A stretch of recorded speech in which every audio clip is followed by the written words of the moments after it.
नगे च सुरेन्द्रे च कौशिके पाद संस्पृशि निर्विशेष मनस्काय श्री वीर स्वामिने नमः। आरहत वाङ्मय में कहा गया है, जहाँ कागिनी ए हे सहस संहार ए नरो। आदमी अपने जीवन में क्या करता है, वह धन के लिए कितना समय लगाता है और धर्म के लिए कितना समय लगाता है। दो चीजें हैं, धन और धर्म। पुरुषार्थ चतुष्टयी बताई गई है।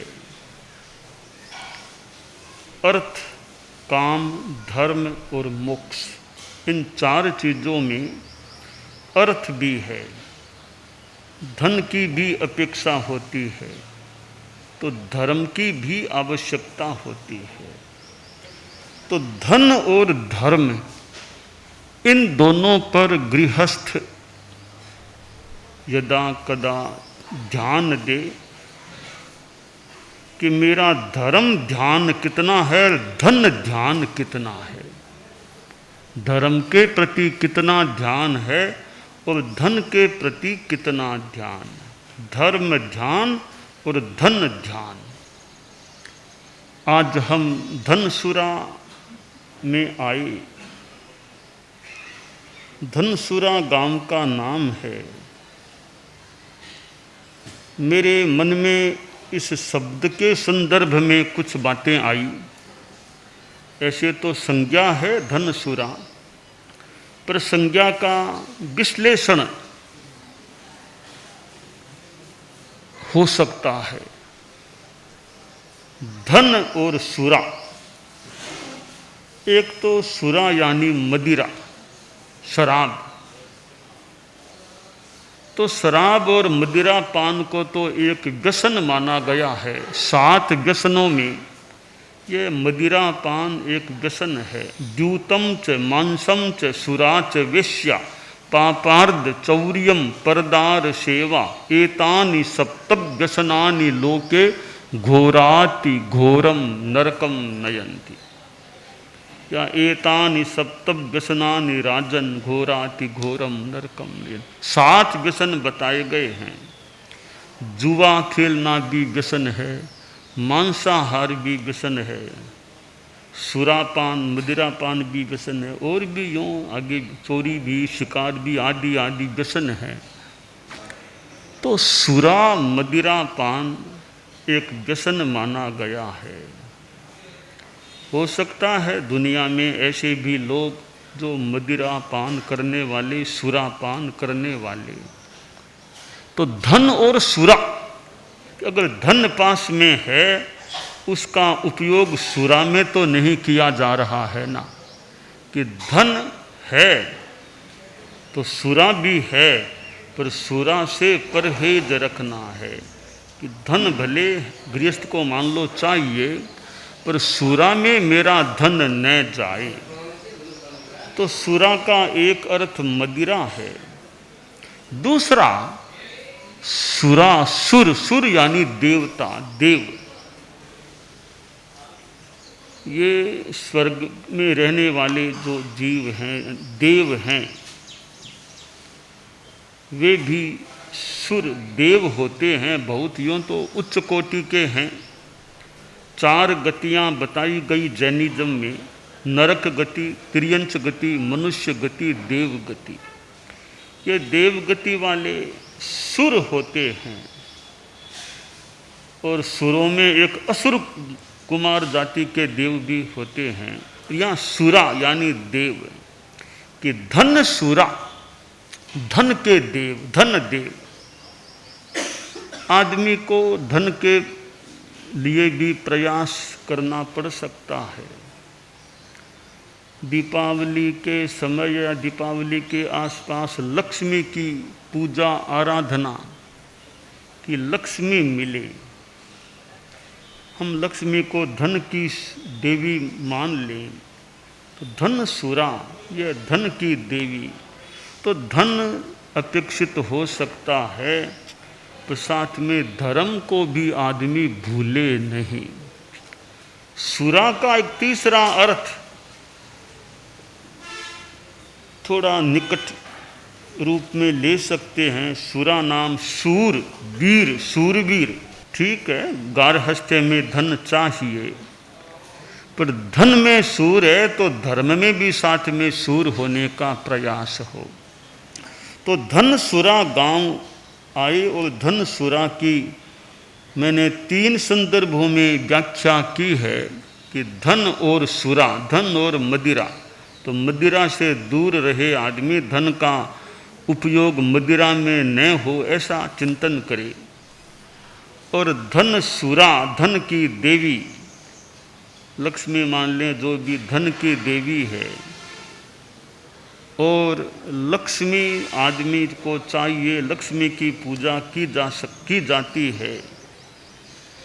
फिर लक्ष्मी केवल धन के रूप में ही नहीं, आभा, राधा, विभूषा, श्री, भिक्षा, कांति, विभ्रमा, लक्ष्मी छायाच, एक हमारी आभा मंडल की बात भी आती है। आचार्य श्री महाप्रज्ञ जी के साहित्य में पुस्तक का नाम भी आभा मंडल। तो हमारी भीतर की आभा, आध्यात्मिक आभा चमकदार रहे, अच्छी रहे, पुष्ट रहे,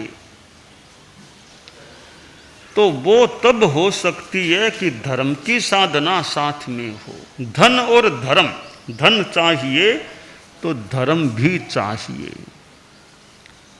सेठ सो रहा था रात में और नींद बहुत गहरी तो नहीं थी,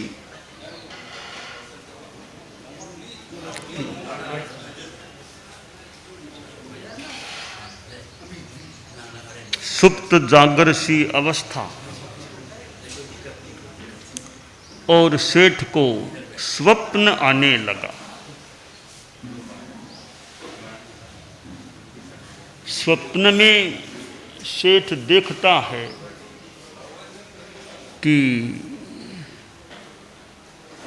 एक देवी दिखाई दे रही है,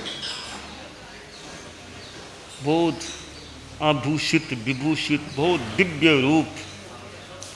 तो स्वप्न में ही सेठ ने कहा, जगदम्बे क्या नाम है?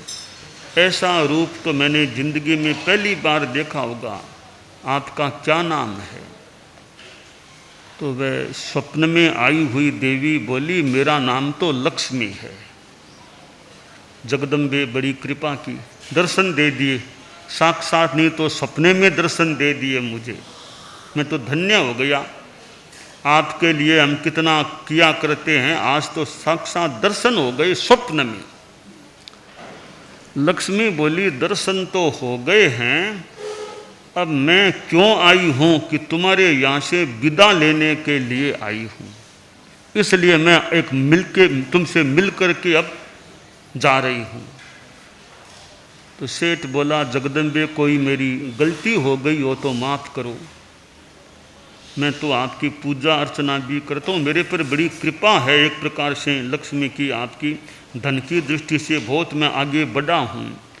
अब कोई मेरे से कोई आपकी आसाधना हो गई, गलती हो गई, अवहेलना हो गई है क्या, तो आप मेरे यहाँ से जा रहे हो? लक्ष्मी ने कहा कि मेरा तो यह क्रम है, चला लक्ष्मी ही चला प्राणः चलम जीवित यौवनम चला चलित्र संसारे, कि मैं चल हूँ, कभी यहाँ कभी वहाँ, यूँ मैं भ्रमण करती हूँ, स्थान चेंज भी कर सकती हूँ, तो अब तुम्हारे यहाँ से विदा लेना चाहती हूँ। सेठ बोला, जगदम्बे मैं रोक तो कैसे सकूँगा आपको, मेरे में औकात ताकत भी कहाँ कि आपको मैं रोक सकूँ। निवेदन जरूर है कि अगर मैं आपको पात्र लगूँ तो मेरे यहाँ और निवास करो आप। कहा ठीक है, अब मन तो मेरा जाने का हो गया है, ठीक है जगदम्बे, मैं आपको नमस्कार करता हूँ, कोई गलती हो गई हो तो आप मुझे माफ़ करना। कुछ देर बाद नींद टूट गई, सपना भी पूरा हो गया। दिन बीता, रात को फिर सो गया, फिर सपना आने लगा नींद में, और देखा आज कोई एक पुरुष दिखाई दे रहा है, एक बहुत दिव्य पुरुष मेरे सामने खड़ा है। तो सपने में ही सेठ बोला कि महाशय, ऐसा रूप तो मैंने पहली बार देखा है, यहाँ पधारे हैं, मुझे दर्शन दिए हैं, आसातना न हो, गलती न हो तो मैं आपका परिचय जानना चाहता हूँ, आपका नाम क्या है? बहुत दिव्य रूप आपका दिख रहा है। तो वह पुरुष बोला, मुझे तो सत्य पुरुष कहा जाता है, सत्य पुरुष। बहुत बड़ी कृपा की, दर्शन दे दिए। सत्य पुरुष बोला, अब मैं यहाँ से चला जाऊं? सेठ बोला, आपको तो नहीं जाने दूंगा। लक्ष्मी जी आई थी, वो भी जाने की बात कह रही थी, आप भी जाने की बात। लक्ष्मी जी तो मान लो, इच्छा न हो तो जाओ तो जाओ, तो आपके तो मैं पाँव पकड़ लूँगा, आपको नहीं जाने दूंगा। आप तो मेरे भीतर में विराजमान रहो, घर में क्या, मेरे भीतर में। मैं घर में रहूं चाहे कहीं रहूं, मेरे भीतर में आप विराजमान रहो। सत्य पुरुष ने कहा, ठीक है, तुम्हारी मेरे प्रति इतनी अगर श्रद्धा है, निष्ठा है, तो मैं जा ही नहीं पाऊंगा। मैं तो जहाँ निष्ठा श्रद्धा है मेरे प्रति, मेरी आराधना कोई करने वाला है, उस भक्त से तो मैं दूर हो भी कैसे सकूंगा। ठीक है, ठीक है, ठीक है, तुम चिंता मत करो। रात बीत गई, फिर दिन हो गया, फिर अगली रात आई, फिर वो नींद में सपना देखने लगा, फिर वो परसों वाली वो देवी फिर आज आ गई, लक्ष्मी। वो दिव्य रूप, माँ बोली, माँ बहुत कृपा की, फिर दर्शन दे दिए आपने, मैं बड़ा भाग्यशाली की, फिर दर्शन दे दिए।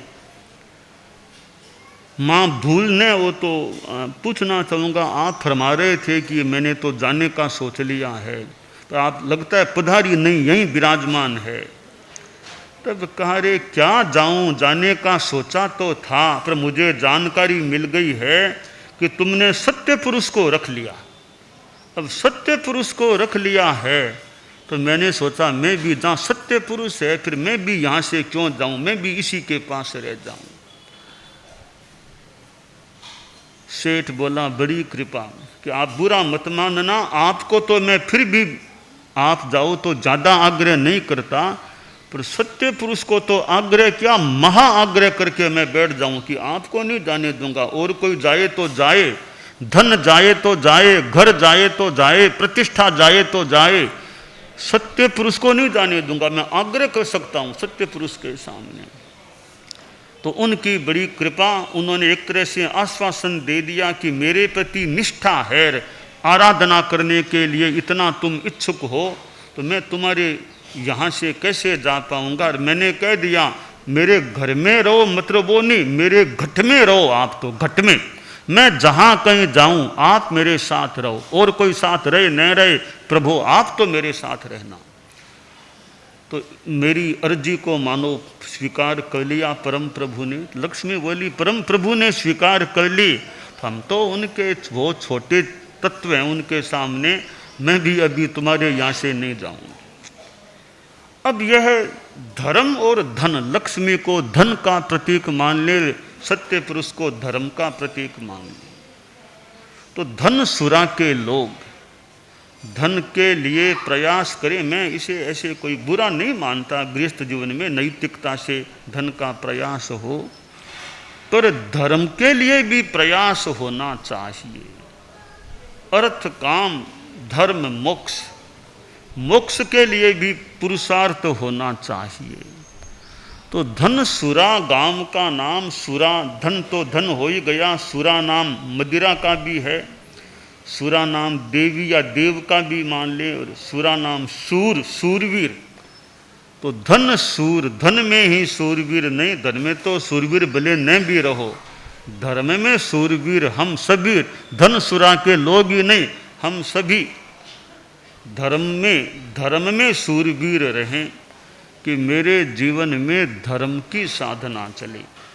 परम पूज्य आचार्य श्री तुलसी ने अनुव्रत आंदोलन की बात बताई।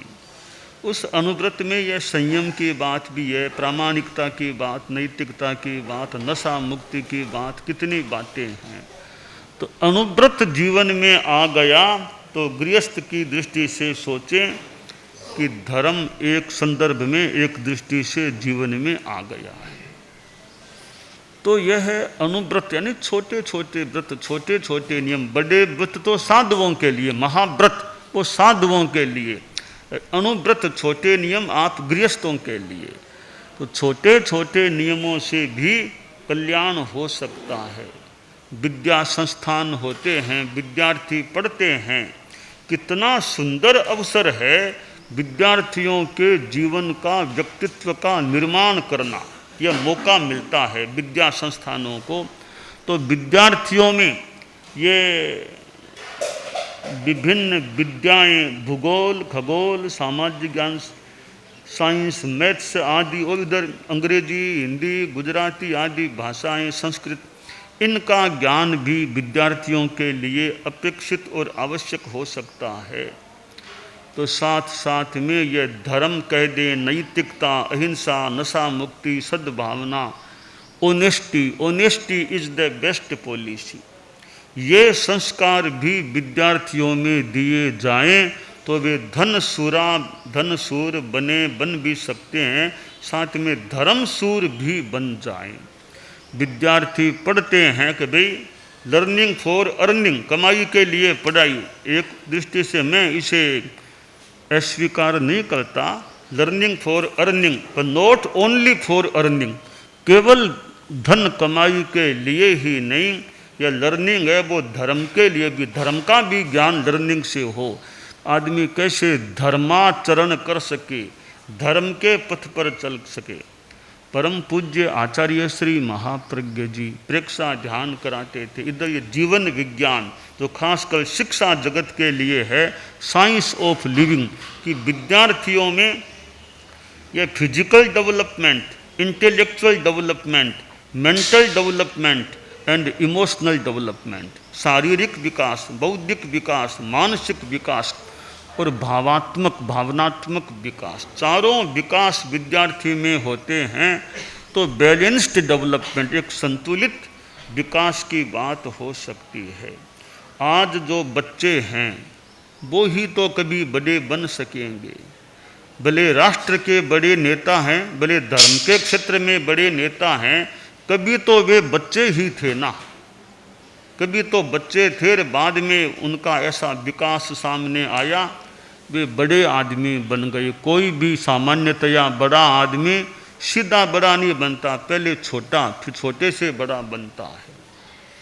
तो विद्या संस्थान छोटे बच्चों को बड़ा बनाने वाली, उनको बड़ा बना दें, इतना उनमें ज्ञान भर दें और संस्कार भर दें कि बच्चों में कुछ बच्चे ऐसे निकलें जो देश के बड़े आदमी बन सके। और खासकर धर्म की दृष्टि से जिनमें नैतिकता, अहिंसा की भावना हो, जो बुद्धिमान भी हों, पढ़े लिखे भी हों, साथ में सिद्धांतवादी, अच्छे सिद्धांतों पर, आदर्शों पर चलने वाले हों। ऐसे विद्यार्थियों का निर्माण विद्या संस्थान कर देते हैं तो मानो विद्या संस्थान तो कितने ज़्यादा सफल हो जाते हैं। तो यह हमारे जीवन के लिए धर्म की बात बड़ी महत्वपूर्ण है। ठीक है, संप्रदाय की एक बात है, जैन एक, बौद्ध एक, सनातनी एक, मुसलमान एक, वो एक संप्रदाय की बात है। मैं अभी जिस धर्म की बात बता रहा हूँ वो है अहिंसा धर्म, वो है ईमानदारी का धर्म, वो है संयम का धर्म, तप का धर्म। जैन हो अजैन हो, कोई भी हो, जिसके जीवन में अहिंसा है उसका कल्याण होगा। जैन हो या नॉन जैन, जिसके जीवन में संयम है उसका भला होगा। कोई भी हो जो तपह आराधना करता है उसका हित जरूर होगा। ऐसी मेरी आस्था, विश्वास और चिंतन है। तो तो विद्यार्थियों में यह धर्म अहिंसा, मैं ये नहीं कहता कि जैन बनो, वो नहीं, मैं कहता अच्छा आदमी वाला धर्म, अनुभूत कह दो, अच्छी आचार संहिता की अहिंसा, सद्भावना, नैतिकता, नशा मुक्ति, ये जो तत्व हैं, इस प्रकार के संस्कार हैं, वो बच्चों में डाले जाएं, उनमें विकसित करने का प्रयास हो। और यह जीवन विज्ञान जो मैंने कहा, यानी शिक्षा के लिए बच्चों में, विद्यार्थियों में वो इमोशनल कंट्रोल, इमोशन पर कैसे कंट्रोल बच्चे कर सकें, कैसे उनमें नैतिकता की भावना, वो धोखाधड़ी न करें, ऐसे अच्छे संस्कार बच्चों में आए। और फिर वो साथ में अर्निंग वाली बात, वो अर्निंग भी कर सकें, इसको भी मैं कोई गलत नहीं मान रहा हूँ। तो धन सुरा आज आना हुआ, और ये गांव हैं, गांवों में जैन लोग भी कई गांवों में मिलते हैं, नॉन जैन भी मिलते हैं। हम लोग जैन धर्म से जुड़े हुए हैं, जैन लोगों से भी संपर्क हो सकता है, हो जाता है। पर मैं जैन की एक बात है, पर गुड मैन, अच्छा आदमी बने आदमी। कोई जैन न भी हो तो गुड मैन बने, जैन भी गुड मैन बने और नॉन जैन भी गुड मैन, अच्छा आदमी रहे, जीवन में अहिंसा, संयम, तप, नैतिकता, नशा मुक्ति, संयम, ये चीज़ें जीवन में रहें। और ये चीज़ें जीवन में होती हैं तो आदमी का जीवन अच्छा रह सकता है, पवित्र रह सकता है। आदमी धन सूर क्या, धर्म सूर भी यूँ साधना से बन सकता है। तो हमारे में धर्म सूरता भी विकसित हो, पुष्ट रहे, यह काम्य है।